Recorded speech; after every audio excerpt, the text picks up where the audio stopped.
Small diameter bombs were really, it became an operational requirement by the Air Force to increase the magazine depth of the bomb load. So if you're carrying 2,000-pound bombs, there's a limited number of them that you can carry.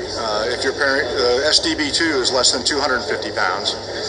And so for the same equivalent weight, you can hit up to 8 times as many targets as if you were dropping a 2,000-pound bomb, for example.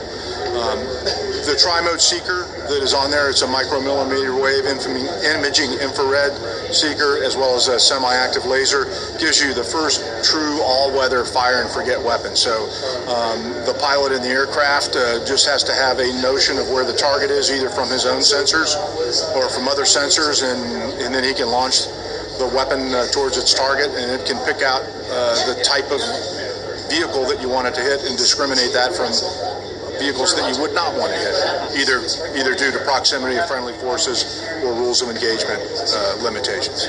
I think a real-world example would be where you have a column of wheeled and armored vehicles moving through a mountain pass, and it's a very heavy overcast, and you don't have any ability to laze them, and there's no friendly troops in the area to provide buddy lazing, and you detect them with either your organic sensors on the aircraft or with other sensors, such battlefield sensors such as J-stars or unmanned aerial vehicles, those sorts of things, and you can pick aloft whatever your bomb load is nearly simultaneously, and since it's a net-enabled weapon, you can provide it in-flight target updates.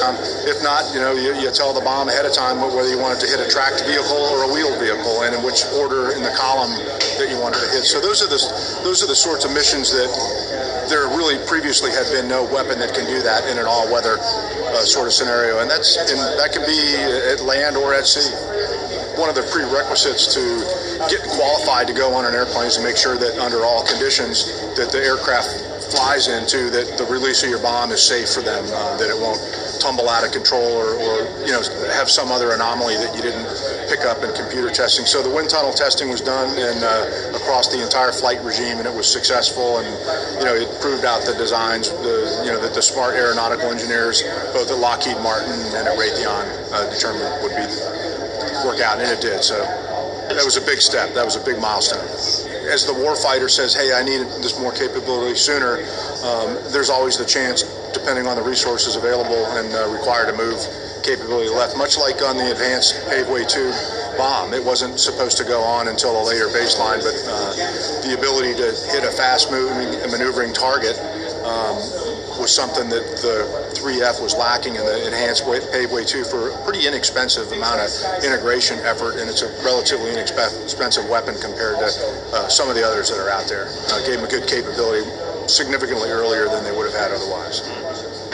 As you can see on the upper part, there's 4 SDBs located internal to the bomb bay. This door where the AMRAAM is located closes up over that, and it's the same on both sides. So you have 2 identical bomb bays, a left one and a right one.